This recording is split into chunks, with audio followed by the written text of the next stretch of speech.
1988 में मोहम्मद अय्यूब कासिम अली और डॉक्टर रमेश कुमार वीरचंद शाह, इन दोनों में एक व्यवहार हुआ, सौदा पौती हुई, जिसमें वीरचंद शाह ने मोहम्मद अय्यूब कासिम अली को survey number 214/1/2 plot number 53 Ali Akbar hospital के पीछे और गांधी मार्केट से लगकर ये प्लॉट 1988 में दोनों ने आपस में सौदा हुआ। डॉक्टर रमेश कुमार वीरचंद शाह ने उनको लिख के दिया।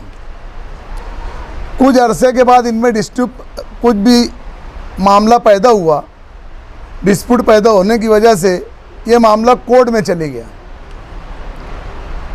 लोअर कोर्ट के अंदर ये मामला जब गया, डॉक्टर रमेश कुमार वीरचंद शाह और मोहम्मद अय्यूब कासिम अली के बीच में, तो यहाँ पर प्लाट का जो फैसला हुआ वो मोहम्मद अय्यूब कासिम अली के हक़ में हुआ। तो फिर रमेश कुमार जो है वो सेशन कोर्ट में जाते हैं। सेशन कोर्ट के अंदर भी फैसला जो है मोहम्मद अय्यूब कासिम अली के हक़ में हुआ। उसके बाद 1995 में वो फैसला आया। उसके बाद रमेश कुमार वीरचंद शाह जो है वो हाई कोर्ट चले जाते हैं 1995 में, जिसकी अपील नंबर है 590/95। ये हाई कोर्ट में सेकंड अपील है, उसका नंबर है। मैंने आप लोगों को इसका स्टेटस भी बताया। आज के स्टेटस के अंदर उसमें ये उसका आज का स्टेटस है। हाई कोर्ट का केस अभी भी चालू है।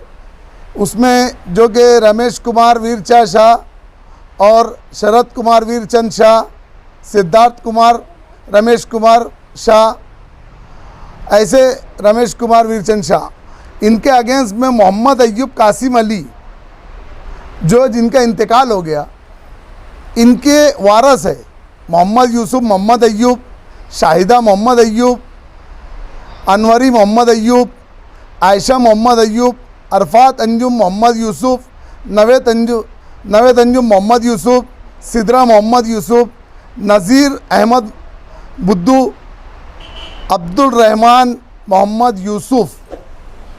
मेरा आज प्रेस कॉन्फ्रेंस देने का मतलब ये है कि ये केस लोअर कोर्ट मालेगांव से शुरू हुआ, सेशन कोर्ट में गया, सेशन कोर्ट से ये केस हाई कोर्ट के अंदर गया। हाई कोर्ट में ये केस अभी चल रहा है, इसके ऊपर कोई फैसला नहीं आया है, जबकि 2 फैसला मोहम्मद अय्यूब के हक़ में आ चुका है। लेकिन हाई कोर्ट में ये केस जाने की वजह से केस अभी पेंडिंग है, जिसकी लास्ट तारीख थी 27/6/2022 हाई कोर्ट की। अब मेरी मालूमात में ऐसा है कि जो ज़मीन का मैटर हो वो अगर कोर्ट मैटर हो जाता है, उसके अंदर लीज पेंडेंसी दाखिल हो जाती है, तो उस केस के उतारे को लॉक कर दिया जाता है, बंद कर दिया जाता है। तो ये मैटर हाई कोर्ट में उतारा बंद है। बंद होने के बाद इस पे कोई यहाँ तक कि हम वो पुराना उतारा नहीं निकाल सकते, उतारा भी नहीं ले सकते। लेकिन ये उतारा बंद होने के बाद यहाँ 2 फरीक लड़ रहे, इन लोगों को उसकी खबर भी नहीं है। और इसके अंदर दाखिल होते आसिफ शेख रशीद साहब के सबसे छोटे चाचा शेख अकील, जिन्होंने बड़ी होशियारी से और रजिस्ट्रार डिपार्टमेंट की मदद से, क्योंकि जब उतारा बंद है तो ये उतारा के ऊपर खरीदी हुई कैसे, जो मामला हाईकोर्ट के अंदर है, तो उसकी खरीदी हुई कैसे, सबसे बड़ा ये सवाल पैदा होता। तो 12/12/2022 को अकील शेख रशीद शेख सफ़ी, जैसा कि मैंने बताया जाफ़र नगर के अंदर उन्होंने बोगस खरीदी करे, सेम वैसे ही मामला इसके अंदर जो है इन्होंने वो खरीदी बोगस आदमी को खड़े करके वो खरीदी उठा ली, जिसका ये सबूत है। उसके अंदर सबसे पहला नाम है शेख अकील मोहम्मद शफ़ी, आसिफ शेख रशीद के चाचा।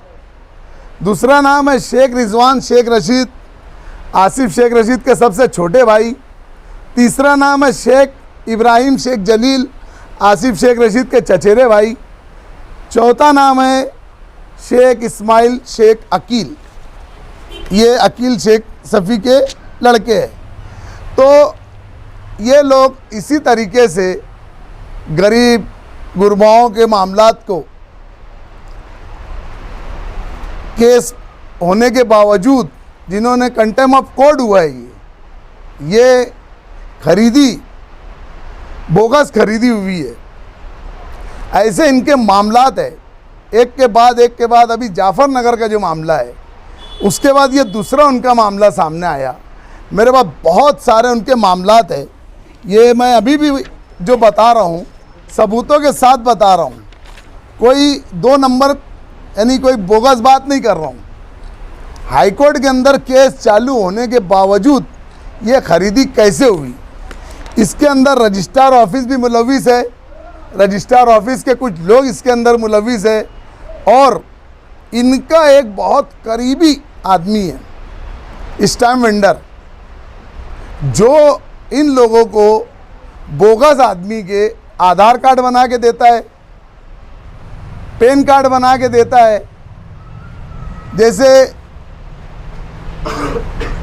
अन्नू भाई है, अन्नू भाई ओरिजिनल है, लेकिन अन्नू भाई की जगह शाहिद भाई को खड़े करके पूरे डॉक्यूमेंट्स जो है अन्नू भाई के नाम पे बना के, इनका एक स्टैम्प वेंडर है, मैं इंशाल्लाह अगले एपिसोड में उसका नाम भी जाहिर करूंगा और वो भी सबूत और प्रूफ के साथ लेके आऊँगा। तो ये इस तरीके से हरकत पूरे शहर में कहीं जगह हो गई है। ये छोटे छोटे प्लॉट भी नहीं छोड़ रहे।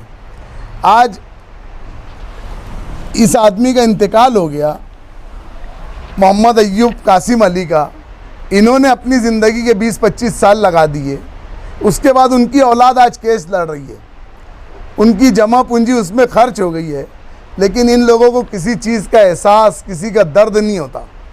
मैं पूछना चाहता हूँ इन लोगों से, क्या ये गरीब नहीं है कि उनके प्लाट उनको मालूम भी नहीं? वहाँ बाकायदा बोर्ड पे लिखा है, उस प्लाट के ऊपर बोर्ड के ऊपर लिखा है कि खबरदार सर्वे नंबर 214/1/2 प्लाट नंबर 53, इस प्लाट का case Bombay high court second appeal number 590/95 में जारी है। लिहाजा इस मिल्कियत से ताल्लुक़ से किसी तरह का सौदा या लेन देन ना करे, वरना कानूनी कार्रवाई के ज़िम्मेदार आप खुद होंगे, मार्फत एडवोकेट LC अग्रवाल और वारिस उसके जो है मोहम्मद यूसुफ मोहम्मद अय्यूब। लेकिन आप उसके नीचे ये देख रहे हैं कि ये पहले यही लिखा था, तो उसको उन्होंने मिटा दिया था। तो अब उन्होंने जब दोबारा लिखे और साइड में लिखा गया कि आप CCTV कैमरे की नज़र में है, अभी मैं वहाँ स्पॉट पर जाकर आया, फिर उन्होंने उस पर कलर मार दिए हुए। तो ये शहर की गरीब आवाम के साथ इस तरीके से ये घराना उनकी ज़मीनें, उनकी मेहनत की पूंजियों को हड़प कर रहा है। इसके ताल्लुक़ से हम आवाज़ उठा रहे हैं।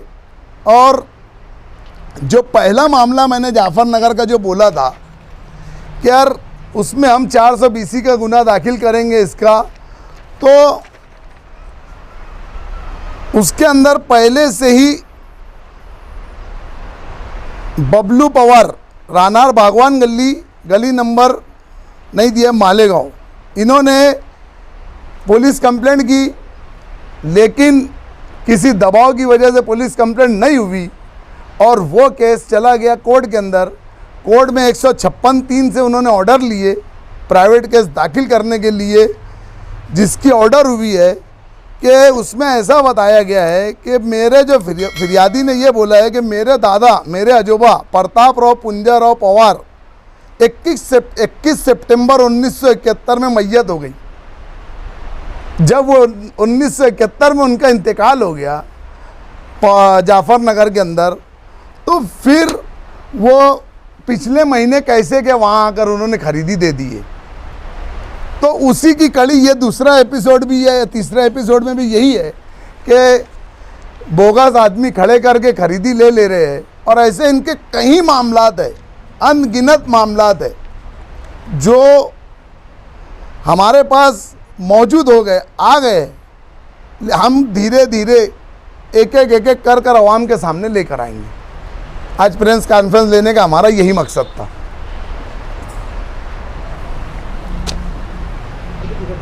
और कुछ जो खरीदे जिसने दिया उनको, वो कौन लोग?